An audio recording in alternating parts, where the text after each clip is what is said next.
What's going on, guys? RBG here, bringing you another video on Marvel's Avengers, and this is going to be somewhat of a follow-up on a theory regarding this game potentially existing in the same universe as Marvel's Spider-Man for the PS4. Like, I know I mentioned a lot of key instances that validated some of my arguments, but I didn't fully go into detail on some of the specifics regarding the exact timeline these things take place in, because it really wasn't the main focal point of the reveal trailer. All we knew was that Marvel's Avengers would have a post-5-year time skip after the big A-Day incident. So there were a lot of fans that didn't think this game could possibly take place in the same continuity as Marvel's Spider-Man. But there were a few things that were revealed at the actual Marvel's Avengers E3 booth that you'd have to be there for yourself to actually know about. Thanks to some of the attendees, we were able to get more details, so we're going to dive deeper into this theory. But before we do that, I want to remind you guys that this video is sponsored by Beautiful Halo. If you're a man or woman who loves anime, games, and dank memes, then I highly recommend checking out their merchandise. They have a wide variety of stylish hoodies and other cool apparel that'll have your friends mad jealous. By using this promotional link, you get 5% off any $49 purchase or higher. So slide on over to beautifulhalo.com. The link will be in the description. So there's been a lot of speculating going on regarding the continuity of these two particular Marvel games. Like, we knew that Marvel Entertainment was going in a different direction in regards to how they treat their properties with big name developers, but we weren't sure if they'd be starting an expanded universe for their video games, or if they'd just be making solo titles that have no relation to one another besides having similar names. After seeing how Marvel seems to be going for more simplistic titles with no subtext, we'd assumed they'd be making a singular continuity. This was pretty much a thing in the MCU when they were just rolling out their cinematic universe where we see the Marvel Studios logo above each title. And they're kind of doing that with some of their newer games like Marvel Spider-Man, which most people just called Spider-Man PS4. Like, that was the game's hashtag when it was first revealed.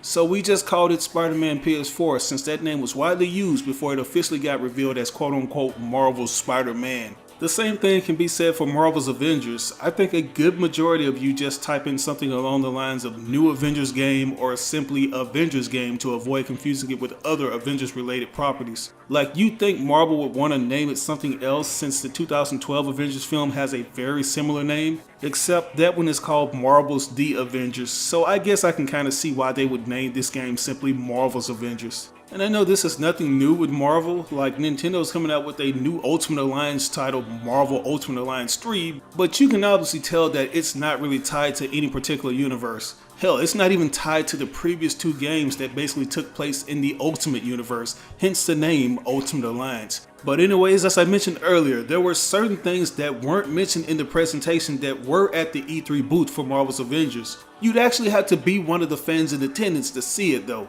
and you'd have to be paying close attention to some of the info that was out on display. As you can see, the booth for Marvel's Avengers had some pretty interesting things that really harped on the spectacle of A-Day or Avengers Day. You can tell that they really tried to make you feel like you were attending that event. There was also a showcasing of what the Avengers members' costumes would look like in real life along with info on each character. So Square and Marvel were rolling out a lot of goodies for those who were there. Among all these bits of info, there was one particular thing that not that many people picked up on: the actual date of A-Day. And this was pretty hard to find. Like, there were some snapshots that were blocking it for whatever reason, but after seeing some of the pictures from different angles, I was able to put the pieces together. So if you look at this particular screenshot, it shows the new Avengers helicarrier, and on it, it shows that A-Day is on June the 11th, which is kind of funny because June 11th is the day Square Enix opened their booth for this game. So there's an interesting parallel there. Now you're probably asking, but what about the year in which the event took place? Because as they've stated, this event takes place 5 years before things go downhill and San Francisco outlaws superheroes. Well, there's this one snapshot of Captain America's costume, and as you can see, it says that A-Day took place in 2015. So if you add the 5-year time skip to that, it would mean that the main story will take place in the year 2020.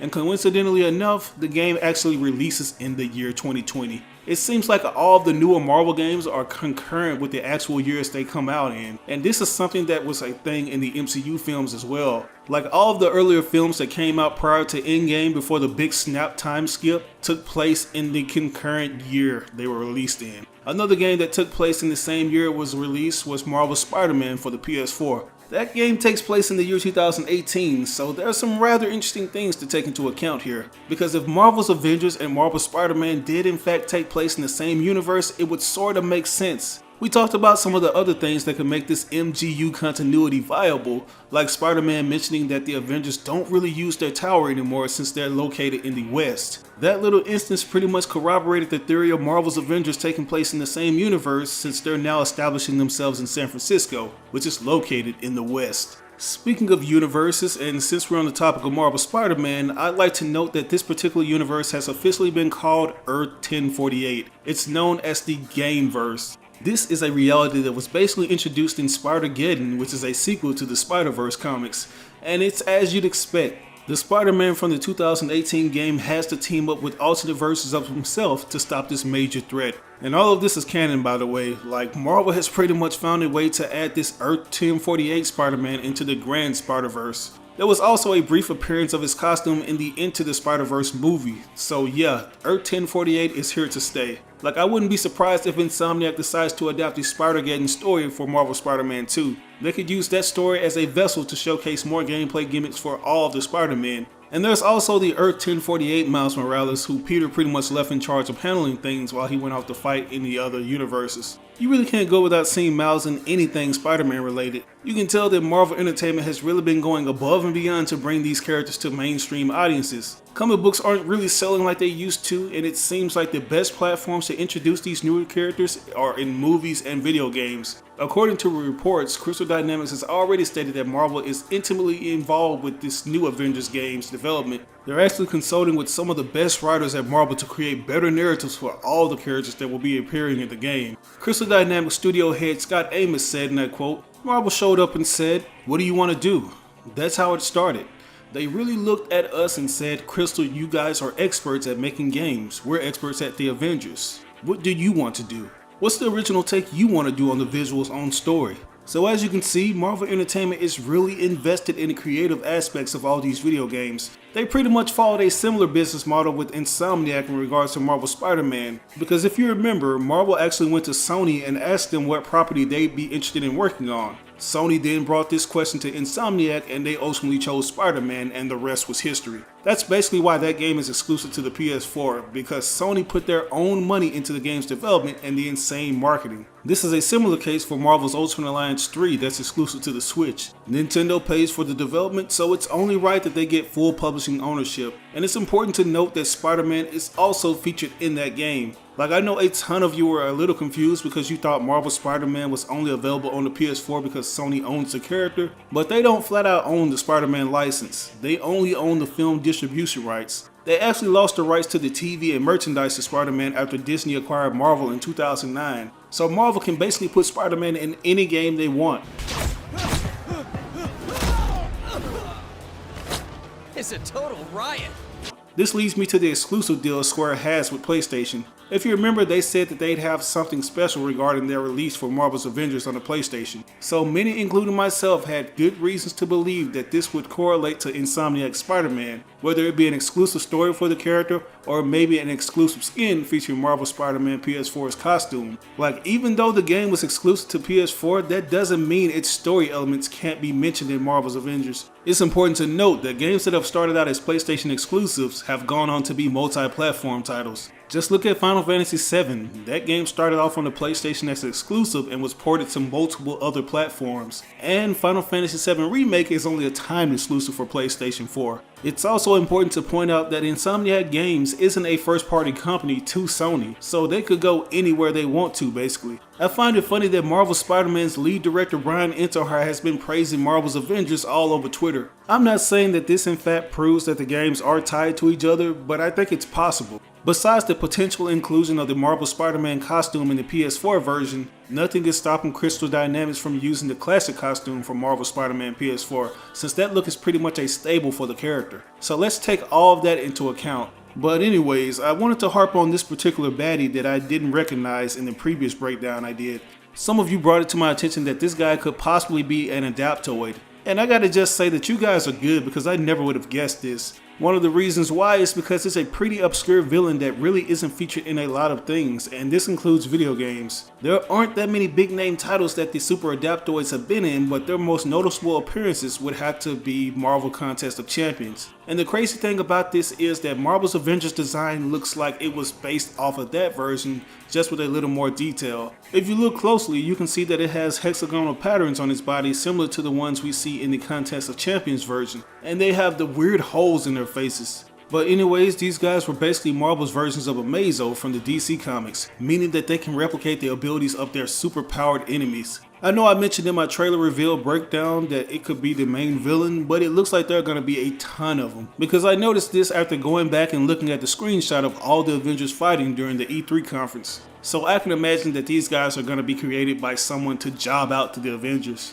And you're probably wondering who could be the one behind these guys' creation. Well, in most iterations, it boils down to one entity or group, and that is the Advanced Ideal Mechanics, better known to the Marvel world as AIM. An organization made up of the most brilliant minds who supply terrorists with advanced weaponry to overthrow the governments of the world. This group is basically just Hydra rebranded. Like in the original comics, they had to go into hiding and rebuild after they were defeated in the World War II. They ultimately went on to create all of these powerful weapons like the Adaptoids to go out and fight different versions of the Avengers from different multiverses. And when they aren't creating the Adaptoids, they're hiring extremists to do their dirty work. One thing that you'll notice about the reveal trailer is Taskmaster, who just so happens to be a mercenary for hire. So I think it's safe to assume that AIM actually hired him to bomb the Golden Gate Bridge and totally place the blame on the Avengers.